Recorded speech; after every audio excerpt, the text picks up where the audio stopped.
Ya, bismillahirrahmanirrahim. Assalamualaikum warahmatullahi wabarakatuh. Waalaikumsalam warahmatullahi wabarakatuh. Ya, alhamdulillah rabbil alamin. Wassalatu wassalamu ala asyrofil anbiya'i wal mursalin wa ala alihi wa sahbihi. Sebelumnya mohon maaf karena keterlambatan karena ya gangguan teknologi. Teknologi itu bisa mempermudah, tapi juga kalau alurnya itu salah ya malah sulit gitu ya. Ya kadang-kadang selalu ini ya, kalau kabel terlalu lama dipakai itu kan mungkin istilahnya ada karat, ada apa, jadi tidak stabil lagi. Nah itu ya, kalau teknologi itu harus seperti itu. Ya sebagai guru itu memang kita perlu kesiapan segala hal. Kadang dalam kondisi seperti ini ya kita bisa panik sebenarnya, apalagi waktu habis misalnya. Nah sementara istilahnya kan kita belum melakukan apa-apa, kita bisa panik gitu. Ini salah satu pelajaran berharga juga sebenarnya. Ya mungkin itu salah satu kenapa dalam biologi itu tugas itu beberapa tugas itu diajarkan menggambar. Maksudnya apa ya? Istilahnya kalau Anda mengajar misalnya di suatu, apalagi kan di daerah kadang tidak ada listrik, ya tidak ada internet. Nah ini kan itu sangat menyulitkan ya, menyulitkan kita dalam mengajar. Padahal kadang kita mengajar sesuatu dalam biologi itu kita perlu yang namanya media. Nah salah satu cara media yang paling murah ya papan tulis gitu ya. Jadi memang di situ kenapa dalam tugas-tugas misalnya struktur hewan itu dianjurkan menggambar ya. Bukan masalah mau jadi seniman atau apa, tapi memang di situ nanti harapannya ya kita terbiasa apa istilahnya mencari suatu alternatif lah kalau ada hal yang ya terganggu dengan media yang kita buat ya. Nah memang dalam menggambar pun sebenarnya bukan masalah bagus atau tidaknya, tapi tingkat kesesuaian dengan apa yang kita gambar. Misal dalam menggambar sel, kita mungkin mikroskop seperti ini ya, misalnya dalam mikroskop seperti ini. Nah begitu kita tidak bisa apa istilahnya, tidak bisa menampilkan dalam bentuk slide, atau memang sebaiknya ini memang praktek gitu kan, melihat di mikroskop. Nah begitu kita tidak bisa menampilkan slide ya, otomatis kita harus menggambar. Nah bagaimana caranya supaya apa yang kita gambar itu tidak jauh beda dengan yang ingin kita sampaikan. Kayaknya ini hal ilmiah ya, hal ilmiah. Nah tentu kita paling tidak kita harus mengerti sebenarnya bagian-bagian dari sel, baru kita kemudian bisa menggambar. Jadi di sini ada hal yang perlu dipahami dalam hal menggambar itu, sehubungan dengan yang kita gambar itu adalah hal ilmiah ya, hal ilmiah. Sama aja kita memfoto ya, foto itu kan penting sekarang itu. Foto itu sebagai apa istilahnya, barang bukti atau data, bisa jadi data sebenarnya. Nah tapi foto dalam hal ilmiah itu ya tidak sama dengan kita memoto untuk tujuan menghasilkan foto yang indah. Nah beda ya. Paling nggak misalnya seperti ini, kalau dalam ya kalau Anda misalnya pakai moto ya, foto diri sendiri misalnya, mungkin Anda akan membuat angle foto itu macam-macam, mereng kan, mungkin agak dari samping, dari atas, dengan tujuan itu hasilnya itu bungas gitu ya, bagus fotonya. Tapi dalam ilmiah yang ingin ditampilkan itu justru bagaimana foto itu menunjukkan data yang asli. Jadi kalau kita foto sungai ya, kalau kita foto miring jadi foto sungai itu seperti air terjun misalkan dari tinggi ke bawah, padahal sungainya datar aja misalnya.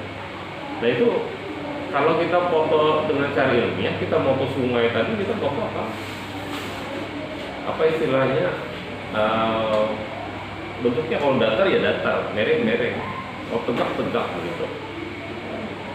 Kalau foto manusia misalnya kita foto, kalau foto untuk kepentingan seni itu kan mungkin kita kan foto tadi ya agak mereng gitu berbagai pose. Tapi kalau tujuannya untuk ini tadi ya untuk hal ilmiah ya kita tuh kan memoto dengan senaturalnya gitu ya, sealaminya gitu. Jangan misalnya jangan foto supaya kelihatan wajahnya lembut gitu ya. Kalau kedal alami justru harus kalau memang berpori kelihatan porinya timbul. Tujuannya apa? Memang ya seperti itu ya bentuk dari integumen tadinya. Nah, begitu juga kita menggambar itu kita tentu akan sebenarnya kita istilahnya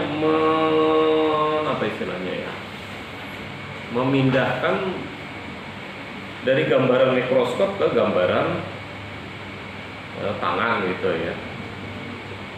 Sebenarnya pun juga kita memahami bahwa gambar yang kita dapat dari mikroskop itu belum tentu sebenarnya benda seperti itu kelihatan. Nah, contoh kan seperti ini ya. Ini digunakan mikroskop cahaya, mikroskop yang biasa kita gunakan pada sel pernapasan. Nah, jadi kan pada mungkin pada bagian dinding dari hidung ya diambil gitu ya bisa di sini. Nah, ini menggunakan LM itu light microscope ya, mikroskop cahaya, mikroskop yang ya umum kita gunakan ya, dia menggunakan memerlukan cahaya lampu tambahan supaya bisa kelihatan benda. Nah, yang sebelah ini, nah ini menggunakan TEM ya, transmission electron microscope, jadi mikroskop elektron. Mikroskop elektron ini dia tidak melihat ini benda dilihat pakai kaca besar nggak seperti itu, tapi dia dengan apa ya diterjemahkan secara elektrik gitu ya, secara elektrik saya tidak mengerti juga secara jelas soalnya. Nah, dari itu kemudian dicobanya untuk apa istilahnya dihasilkan sesuatu yang ya nampak dari benda tersebut. Makanya memang kalau menggunakan mikroskop elektron itu ya hasilnya rata-rata agak hitam putih seperti ini. Jadi benda itu terlihat benda mati ya. Memang makanya kalau kita ingin mengamati benda hidup, misalnya serangga hidup, kita tidak bisa menggunakan ini tadi ya, mikroskop elektron ini. Kenapa? Karena dia menggunakan watt yang sangat tinggi, mungkin saya tidak tahu apakah ribuan watt, sehingga spesimen itu kan cenderung akan mati. Ya, spesimen itu kan cenderung akan mati, sel itu kan mati. Nah, iya tadi itu mungkin kekurangannya ya, sel yang diamati akan mati. Cuma kelebihannya dia bisa melakukan perbesaran yang sangat tinggi seperti ini kan 24.000 kali perbesaran. Sedang ini hanya 400 kali. Dari benda yang kita lihat 400 kali ya seperti ini. Nah, ini sudah 24.000. Nah, yang lebih canggih lagi, nah sebenarnya ini juga ya, dia bisa menghasilkan 14.000 kali perbesaran scanning elektronik. Dia menggunakan SEM ya, scanning elektron mikroskop nama ininya, dengan perbesaran 14.000 kali. Sehingga yang kita di sini ya, ini kan bagian dari kemarin saya sudah meminta Anda menggambar gambar lebih detail ya. Nah, kan Anda bisa lihat di sini.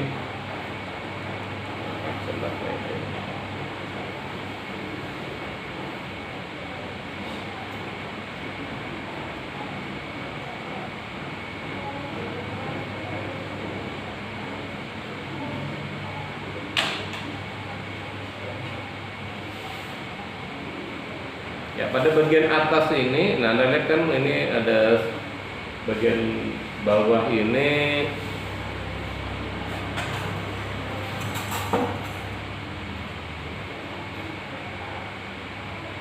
bagian dasarnya ini bagian selnya, kemudian ini ada silianya istilahnya, mungkin kalau pada hewan-hewan fotosintesis semacam kayak rambut-rambut lah, rambut besar ada ya. Nah, jadi lihat kan itu ada sel-sel. Nah, dengan mikroskop elektron ya sama terlihat di sini, kita lihat ini ada sel-sel goblet selnya juga terlihat, ini mungkin lihat juga goblet selnya seperti ini kan, ya lonjong-lonjong. Nah, lonjong-lonjong itu kan sel goblet itu ya, sel lendir ya dia. Nah, kenapa kita berlendir ya, misalnya lendir dan itu sebenarnya sel ini yang menghasilkan lendir. Jadi kalau ada materi dari luar yang mengganggu, ya misalnya asap lah, kita mungkin batuk kemudian mengeluarkan lendir gitu kan. Nah, lendir itu sebenarnya dihasilkan oleh sel-sel ini, sel-sel goblet dalam ini, dalam lonjong-lonjong ini.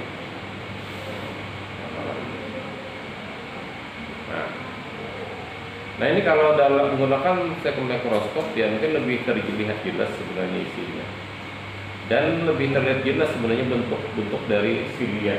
Silia sensor, sebenarnya sensor. Jadi kita makan sesuatu yang pedas misalnya, nah itu dia dengan sensor itu dia menganggap itu gangguan sehingga akan keluar lendir gitu kan, keluar sel-sel goblet.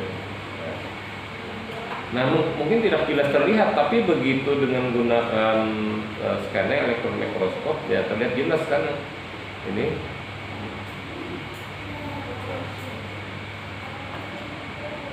Ya, sel-sel goblet ini, sel-sel silia ini akan lebih terlihat jelas seperti ini. Seperti ini. Bentuknya, bentuk tiga dimensinya itu lebih jelas terlihat.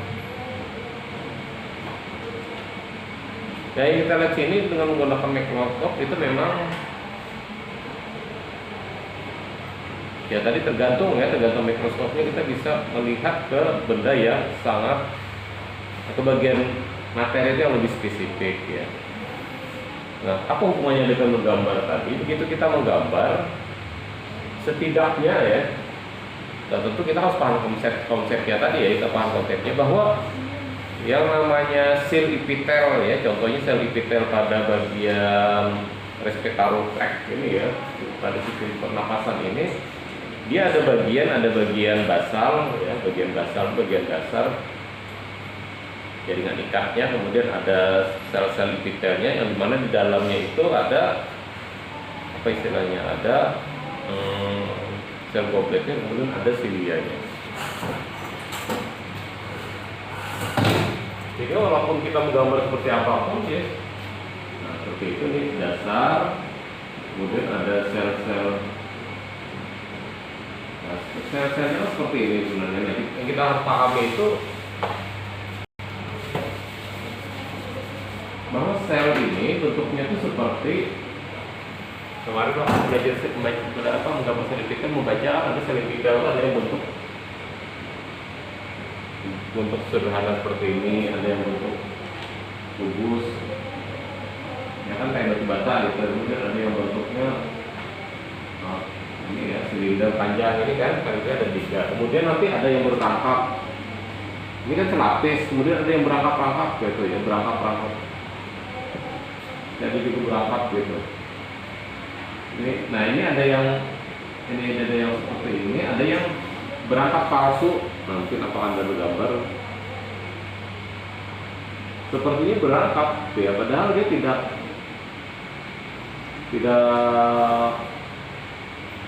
sepertinya rangkap 2 begitu ya, padahal karena dia berhempit letaknya ya seperti ini kan contohnya, seperti berangkap, jadi rangkap palsu. Nah, biasa di sini ada yang namanya silia-silianya. Walaupun kita menggambar seperti ini, kita sudah tahu bahwa ini bentuk sel epitel tubular gitu ya, atau istilahnya ada bentuk apa istilahnya seperti apa istilahnya sel tubular, apa istilahnya ya. Kemudian di sini sel dasar ya, ada sel dasar. Kemudian di dalam ada intinya. Kemudian kalau sel epitel yang pada respiratory ada, nah ada sel lendir ya, sel goblet.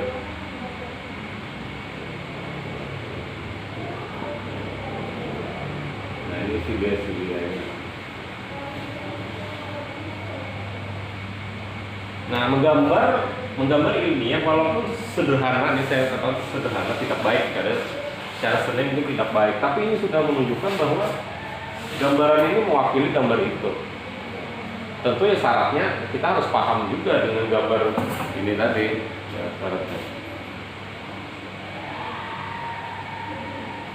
Kalau kita tidak paham dengan gambar, ya kita menggambarnya bingung, mau kita gambar apa gitu ya. Ada juga kan yang dikatakan palsu ya, sel palsu seperti ada sel kantong kemih.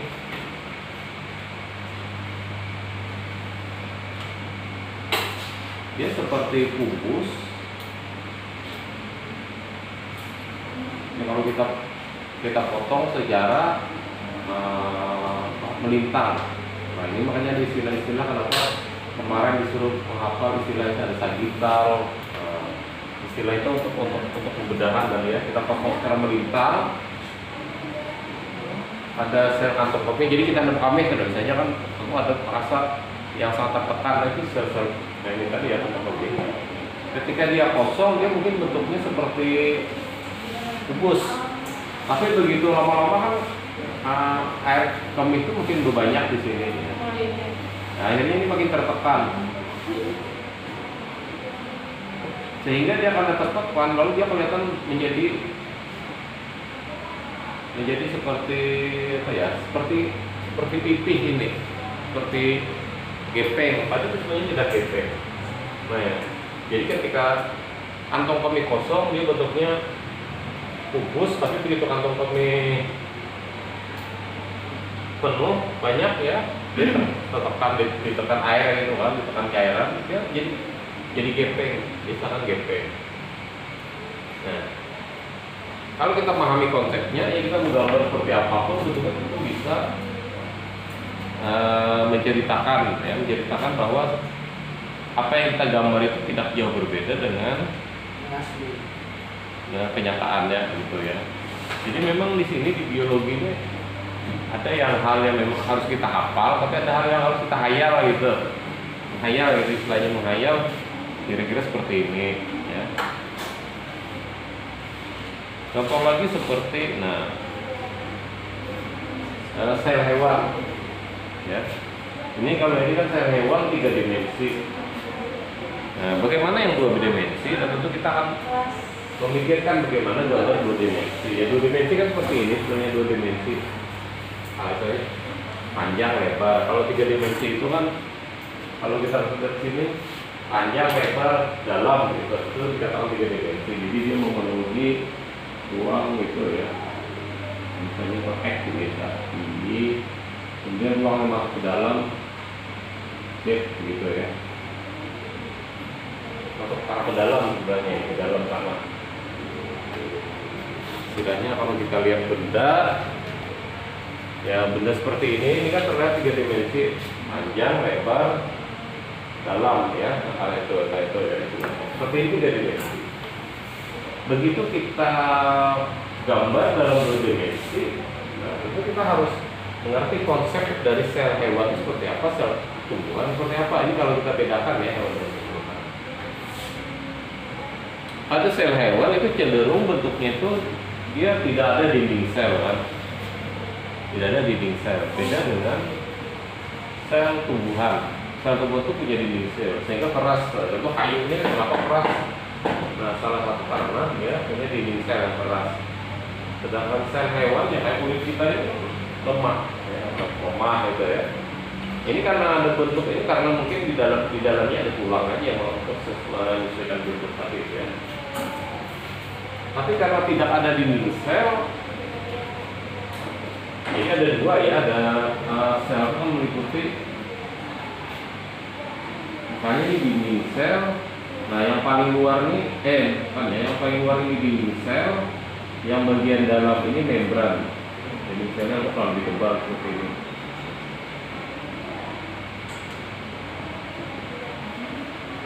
Ya, bagian dalam ini membrannya. Membran itu lapisan tipis.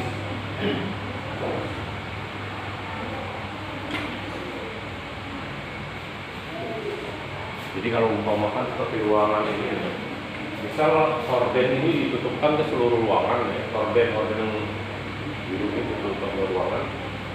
Ya, yang kalangan dinding itu kayak ini tadi. Nah, ini dinding. dia membentuk membran bukan sel. Pada sel tumbuhan dia mempunyai membran dan mempunyai dinding. Kalau pada sel hewan hanya punya membran aja. Hanya cenderung kan kalau kayak kita tuh sedikit aja luka, ya tergores luka boleh, karena tipis. Tapi kalau kayak tumbuhan, ya kadang kita gores-gores kayak ini kan hanya bagian luar aja yang rusak. Hanya ada kita gores-gores kayak ini, itu dindingnya mungkin masih belum rusak. Karena dia makin tua tuh makin tebal, makin mengalami pengerasan. Buktinya itu malah kita nanam tanaman dari biji. Nah, dia harusnya lama, dia batangnya tuh lama. Di belanja kan di rente lama di sama. Tapi makin besar kan kayak pohon ketapang itu di patah-patah ya apa. Salah satunya karena dindingnya itu makin tebal dan mengalami pengerasan. Jadi dia ada zat lignin salah satunya yang menyebabkan kayu itu makin keras. Tapi kalau manusia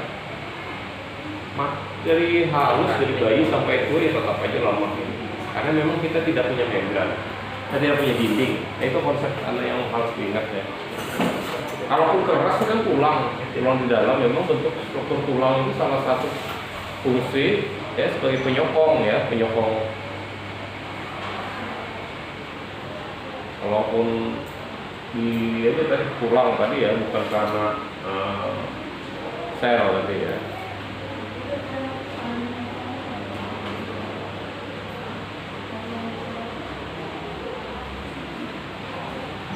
Nah itu ya, jadi begitu kita menggambar ya, kalau kita menggambar tentu kita menggambar sel tumbuhan itu serahnya bentuknya bulat kan, atau kadang kalau bentuknya seperti ini tidak masalah sebenarnya. Cuma kita tahu bahwa prinsipnya dinding sel tumbuhan ini lemah, membran selnya jadi tidak punya dinding, sehingga bentuk apa istilahnya? Ya bentuk gambarnya itu tidak ini ya. Kalau misalnya kan dia dalam satu susunan jaringan, ya misalnya ada gambar seperti ini.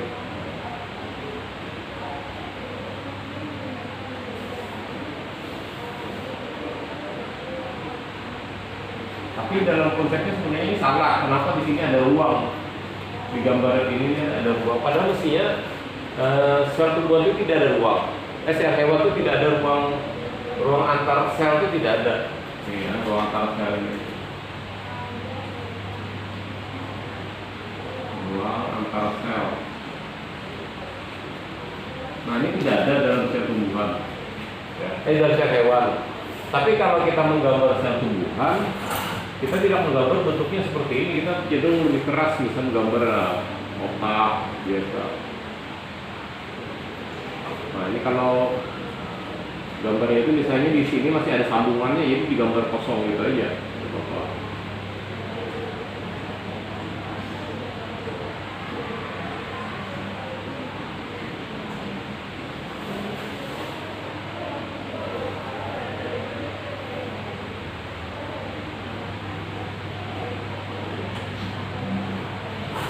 Nah kalau di sel tumbuhan ini ada ruang kosong di sini, wajar memang ada gitu. Sel tumbuhan memang ada ruang antar sel. Ya, ini kenapa gambarnya seperti ini, cenderung menggambarkan bahwa sel tumbuhan itu dia keras, karena seperti ini lemah. Ya. Jadi gambar itu sebenarnya tidak lengkap. Jadi paling tidak ini ada garis tebal, nanti di dalamnya ada bikin lagi garis tipis lagi sebenarnya, yang menggambarkan ibaratnya tadi kayak horden tadi ya. Ini adalah membran selnya. Nah, jadi di sini ada dua, ada dinding sel, kemudian yang paling dalam itu membran. Ya, itu.